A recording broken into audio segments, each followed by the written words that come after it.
Hello everybody, welcome back to the Blind Press YouTube channel, and I've been doing some reading about prosthetic eyes because I don't know the history of my own prosthetics. Isn't that stupid?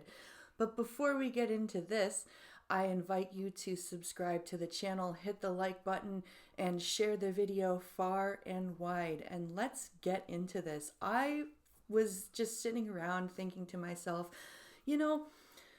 I need to make a video and I need to come up with a topic for a video, and it occurred to me I don't know the history of prosthetic eyes, which is really silly because I wear prosthetic eyes. And I thought to myself, well, I need to fix that.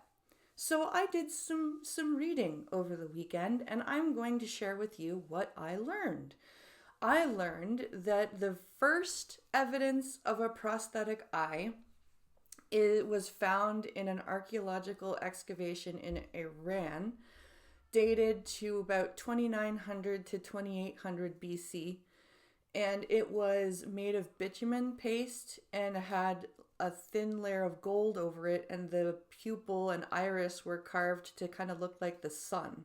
And it was worn outside the socket, and it looked like it was attached by a thread.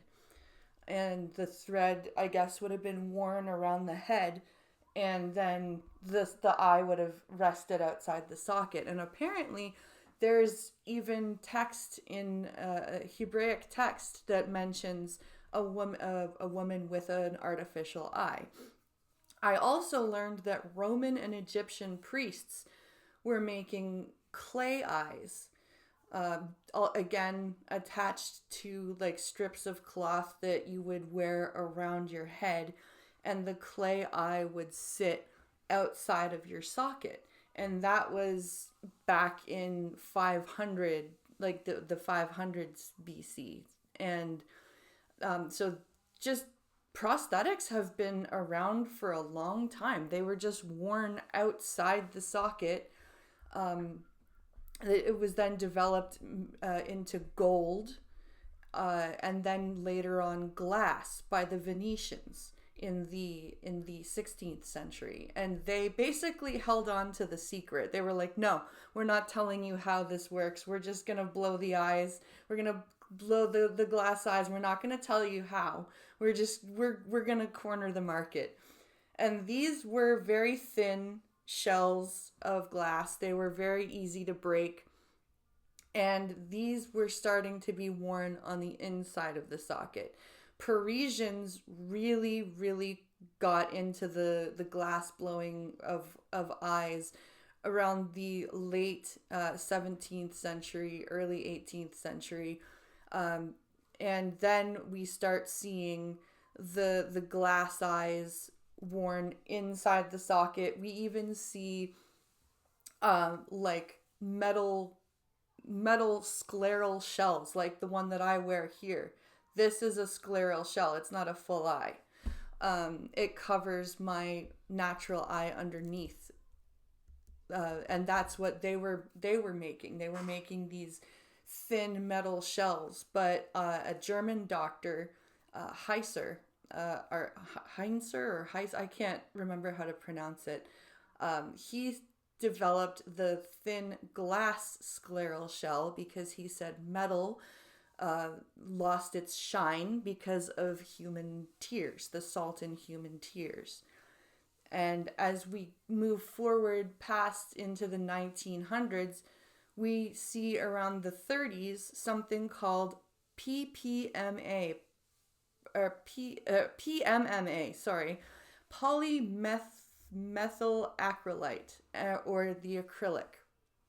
And this is where you start getting into the ability to customize your eyes, paint them, mold them mold them to the socket of the patient instead of just a stock sphere of glass. And the cool thing is that for a while, because dentists and dental techs were more familiar with PMMA, dental techs were the ones making eyes for a good chunk of the 20th century. until the actual field of ocularists began to develop. And what's interesting nowadays is that there are two kinds of implants. There's the ones that I have, which are just called orbital implants, and they are completely like they're the ones that are used made out of PMMA. And then they have these really weird implants that they're made of material that is able to integrate with musculature and biomatter. So like porous polyethylene, hydroxyapatite, like all this weird sciencey chemical stuff, bioceramic made of aluminum oxide, like all these really weird implants that can actually be sutured to your muscles in your eyes and therefore produce more eye movement.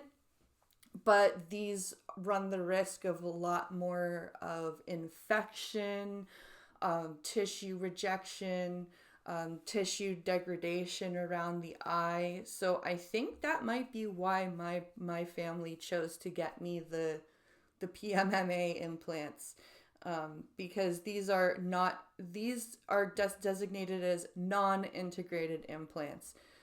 What I have, and the like biomaterial, biotech type of implants are called integrated implants, conical integrated implants, which it's really fascinating. Like, I didn't know that all of this stuff was a thing. Like, I didn't know this history went so far back. Like, prosthetic eyes has a long history. Like, it's not just the glass eye that you'd think of that's only about 300-400 years old. And by the way, a lot of ocularists in Europe and Germany in particular still use a type of glass called chrylite glass, which is a lot stronger than the original Venetian glass. And that glass, chrylite, was developed around the 1800s as well. So it's just a fascinating thing to look at, where if you're in Europe, you're probably going to have a glass prosthesis, but if you're in North America, you're probably going to have a PMMA prosthesis. It's just an interesting, very interesting history lesson. And the fact that dental techs were the ones making these eyes for a good chunk of the 20th century, and before that it was glass blowers and ophthalmologists or optometrists that were working on it. It was just a fascinating little dive into the prosthetic eye. I will post the link to the PowerPoint presentation and the Wikipedia page that I was reading. They both match up pretty well, so I'm happy with Wikipedia in this instance. I hope you found this as interesting as I did.